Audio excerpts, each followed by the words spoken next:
Hello everyone, welcome to my channel. I hope everyone is having a wonderful day. The sun had barely crested over London's skyline when the red "Breaking News" banner flashed across the screens of millions. It was 7:12 a.m., peak hour for Good Morning Britain. Susanna Reid was mid-sentence, passionately discussing school lunch reforms, when a sharp chime rang in her earpiece. Her face flickered with confusion, then urgency.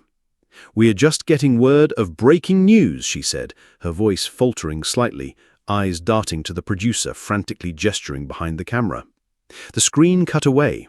Silence fell in households across the UK. When it returned, the image was stark. A close-up shot of a stack of leaked documents stamped "Confidential, Internal Use Only," alongside the somber face of political editor Jonathan McAllister. "I'm afraid this is significant," Jonathan began gravely. "Good Morning Britain is halting its regular programming to bring you a major development that could shake Westminster to its core. In what appears to be a stunning political blow, Labour leader Keir Starmer has been implicated in a confidential whistleblower report regarding internal party dealings that may breach ministerial standards." Susanna Reid glanced at her co-host Ed Balls, who looked as though someone had dropped a glass of cold water down his back. "What exactly are we looking at, Jonathan?" Ed asked, his voice hushed.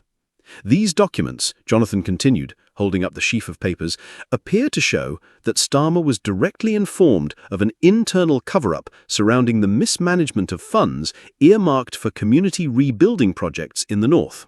Not only did he allegedly fail to act, he may have signed off on redirecting the funds elsewhere under intense pressure from senior party figures." Twitter exploded. #StarmerLeaks trended within minutes. In cafes, offices and living rooms, all eyes turned to the unfolding drama. News helicopters began circling over Parliament. The mood was electric, like the moment before a storm breaks.